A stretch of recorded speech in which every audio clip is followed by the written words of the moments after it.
Top quality और consistent performance के लिए सिर्फ सिल्वर पंप्स। टॉप क्वालिटी और कंसिस्टेंट परफॉर्मेंस के लिए सिर्फ सिल्वर पंप्स, नाम याद रखना। आपण साधारणपणे आज आपण पाहतोय गेल्या 1 महिन्यापूर्वी देखील वरळीच्या रस्त्यांची कामं जी थोडीफार घेतलेली मागच्या गेल्या 2 वर्षांमध्ये त्याची आज पाहणी करत आहोत। खरं तर महापालिकेची पूर्ण तयारी होती, पण महापालिकेच्या वर जे सगळे बसले होते, मुंबई लुटायला बसले, त्यांची गडबड पाहून आपण पाहत असाल 2023चं टेंडर असेल, 2024चं टेंडर असेल, त्याच्यात मी नेहमी बोलत होतो की हा घोटाळा आहे, घोटाळा आहे, घोटाळा आहे। एक महत्त्वाचं आहे की महानगरपालिकेचे जे अधिकारी आहेत किंवा जे रोड्स डिपार्टमेंटमधले वगैरे लोक आहेत ते जेन्युइनली काम करत असतात, पण कॉन्ट्रॅक्टर्स कुठे ना कुठेतरी जे 5 मोठे कॉन्ट्रॅक्टर होते ते पळून गेले होते। आपल्याला आठवत असेल 15 जानेवारी 2023 या दिवशी मी पत्रकार परिषद घेऊन हा रस्त्याचा घोटाळा लोकांसमोर आणलेला होता। 2024चं पण टेंडर तसंच होतं आणि आत्ता अधिवेशनाच्या काळात ज्याच्यात नगरविकास मंत्री 5 मिनिटं येऊन पळून गेले, त्या बैठकीत देखील अगदी मुंबईचे पालकमंत्री असतील किंवा मुंबईचे इतर आमदार असतील, सत्ताधारी आमदार हे सांगत होते की आम्हाला जिथे जिथे निवडणुकीपूर्वी नारळ फोडायला लावला, भूमिपूजन दाखवलं, तिथे कामं तर सुरू करा। आणि आम्ही सगळेच बोलत होतो की मुंबईत जे रखडलेले रस्ते आहेत ते पावसाळ्यापूर्वी पूर्ण झाले पाहिजेत। 2-3 प्रमुख मागण्या होत्या माझ्या। पहिली मागणी माझी आयुक्तांकडे ही होती आणि ती अजूनही आहे, त्याचे कागदपत्र आता मी त्यांना पत्र लिहिलेलं आहे की मुंबईच्या घोटाळ्यांमध्ये ॲडव्हान्स मोबिलायझेशन फंड जो असतो 10%चा, जो आधी कधीही नव्हता, तो एशन्सी गटांनी द्यायला सांगितला होता, तो कॉन्ट्रॅक्टर्सला दिला आहे की नाही। दुसरं म्हणजे जे कॉन्ट्रॅक्टर पळून गेले आहेत किंवा त्यांनी थोडं धीमं काम केलेलं आहे, त्यांच्याकडून जी काही पेनल्टीची रक्कम आहे ती आकारली गेली आहे की नाही। तिसरी गोष्ट आणि मागणी आमची सर्वांचीच होती आणि जी माझी आधीपासून होती की ज्या छोट्या गल्ल्या आहेत, ज्या साधारणपणे रुंदी छोटी आहे त्याची, तिथे कॉन्क्रिटीकरण नको। ते तर मुंबई महानगरपालिकेने आयुक्तांनी मान्य केलेलं आहे की आता मायनर रोड्स कॉन्क्रिटीकरण होणार नाही। पण एक महत्त्वाचं आहे की आपण अनेक ठिकाणी पाहतो, वरळीत असेल, वांद्रत असेल, ही सगळीकडे कामं उघडलेली आहेत, पण ह्याच्याने जास्ती त्रास बँड्रा वेस्ट, मला वाटतं जवळपास 33 रस्ते उघडून ठेवलेत। कोणाच्या आदेशावर ठेवलेले आहेत, का दिरंगाई झाली माहिती नाही, जबाबदार आमदार खासदार माहिती नाही, काही म्हणजे नगरसेवक तर नाहीच आहेत। महत्त्वाची गोष्ट म्हणजे बँड्रा वेस्ट असेल, अंधेरी असेल, जूहू असेल, रखडलेले रस्ते आणि बाकी सगळी कामं, लोकांचे जे हाल होतात ते भयानक आहेत आणि कुठे ना कुठेतरी हे थांबलं पाहिजे, ह्याच्यासाठी आम्ही रस्त्यावर आहोत। तसंच अजून एक धोक्याची घंटा ही आहे की आता वरळी शिवडी कनेक्टरसाठी एल्फिन्स्टन ब्रिज हा पाडला जाणार आहे।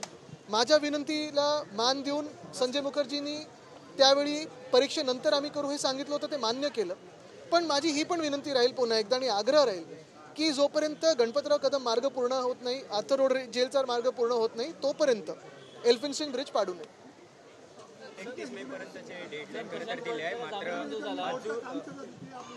एक पहिलं मराठी होऊन जाऊ दे, मग हिंदीत बोलतो। कशाचं? एक मिनिट, पहिलं रस्त्याचा विषय होऊ दे, मग त्यांना रस्त्यावर आणू। बघा, तुमचं एकदम बरोबर आहे, 31 मे। अरे दादा काय चाललंय? 31 मे पर्यंत रस्त्याची कामं पूर्ण झाली पाहिजेत, हे स्टँडर्ड असतं। पण गेले 2 वर्ष आपण पाहतोय अनेकदा प्रशासनाकडून हे सगळं सांगितलं जातं, पण काही होत नाही। तसंच अजूनही आपल्या मुंबईमध्ये नालेसफाई तशी जशी पाहिजे तशी सुरू झाली आहे का? ज्या महापालिकेच्या आयुक्तांनी किंवा महापालिकांनी ज्या बैठका रेल्वेबरोबर घ्यायला पाहिजेत, MMRD बरोबर घ्यायला पाहिजेत, ते झाले आहेत का? कारण मुंबईवर कोणाचं प्रेम नसलेली लोक ही सत्तेत बसलेली आहेत। मुंबईमध्ये जी नालेसफाई होतीये त्याला 25 तारखेपासून सुरुवात झाली, पण अजूनही डॅशबोर्ड जो आहे कुठेही दिसत नाहीये। AI म्हणजे नक्की अर्थ त्याचा काय आहे हे सांगायला पाहिजे, कारण प्रधानमंत्री महोदय आणि AI चे अनेक अर्थ सांगतात, पण जे खरं आर्टिफिशियल इंटेलिजन्स आहे ते कृत्रिम बुद्धिमत्तेपेक्षा खरी बुद्धिमत्ता वापरा आणि जे दिसते समोर ते पूर्णपणे महापालिकेने खरी बुद्धिमत्ता वापरून स्वच्छ केलं पाहिजे। जसं आज तुम्ही रस्त्यांच्या कामांची पाहणी करताय, नालेसफाई सुद्धा नक्कीच करणार आहे आम्ही। 1-2 दिवसात नालेसफाईची देखील पाहणी करणार आहोत, कारण नालेसफाई आपण पाहताय हे एक नेहमीचं काम असतं, म्हणजे फ्लोटिंग डेब्री खूप महत्त्वाचं आहे, ते गेलं पाहिजे। तसंच नालेसफाई म्हणजे बाकीचा जो गाळ काढला जातो तो नीट बाजूला ठेवून त्याचं पुढे काय प्रक्रिया होते हे पण बघायला पाहिजे। कशाचं?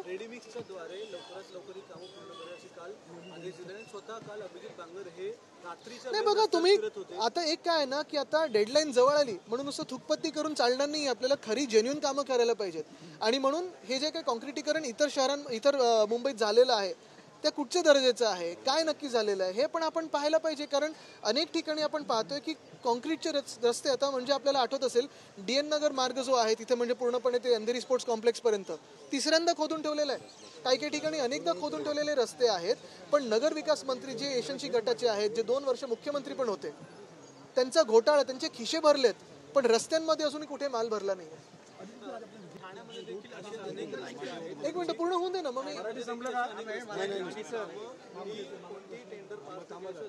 ठाण्यामध्ये तो जो कोपरी पूल होता त्याची क्वालिटी काय जरा बघून घ्या. तर 6 महिन्यात फुटायला लागलेला आहे, क्रॅक्स यायला लागलेत.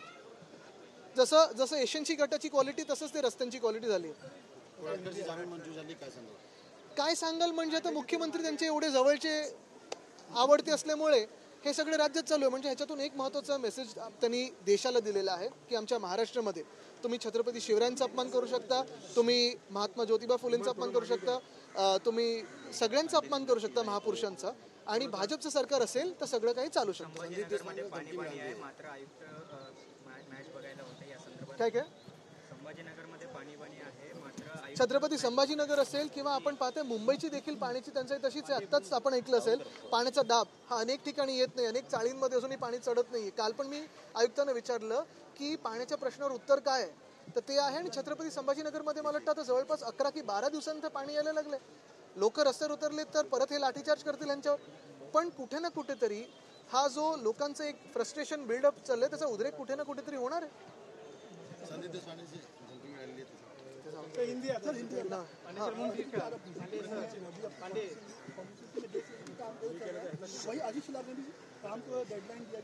देखिए वो काम को डेडलाइन देखिए कोई मतलब नहीं है. खुद के इलाके में अगर कोई काम कंट्रोल नहीं कर सकता है, क्वालिटी कंट्रोल नहीं कर सकता है, तो दूसरों को बताने का क्या मतलब होता है.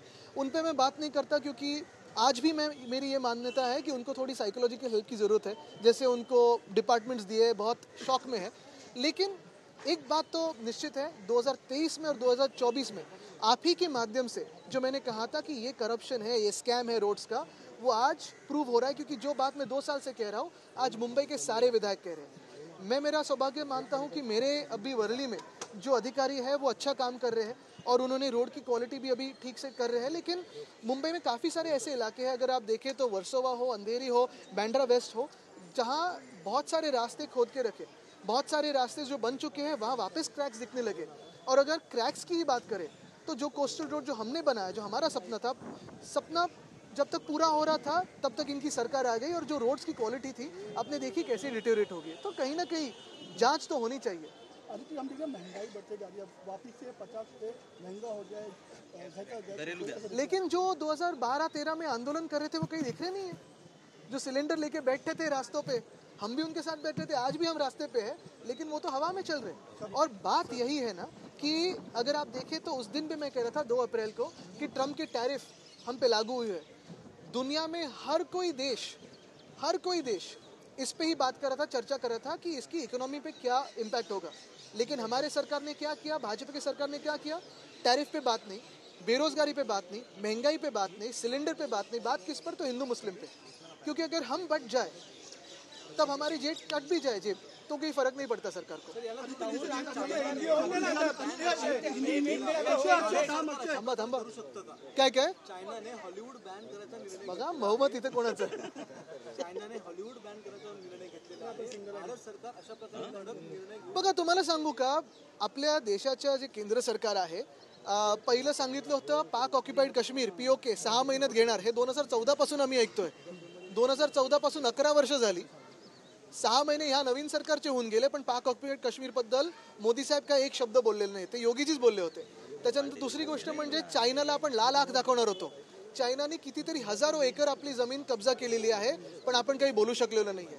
आता ट्रम्प टॅरिफ, तर टॅरिफ म्हणजे टॅरिफ समजतं की तारीफ समजतात हे पण आपल्याला माहिती नाहीये. आणि प्रॉब्लेम हाच आहे की तसं एक हिमतीचं सरकार आपल्या देशात नसल्यामुळे कोणालाच भीती राहिली नाहीये. हा थांबा आवडता विषय.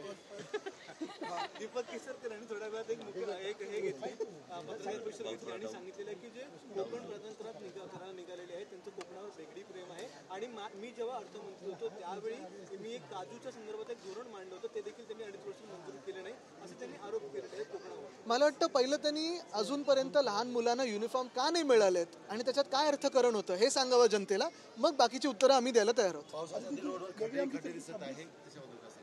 आता तेच 2 वर्ष मी बोलत आहे. पूर्ण महाराष्ट्राची अर्थव्यवस्था ह्या सरकारने खड्ड्यात टाकलेली आहे.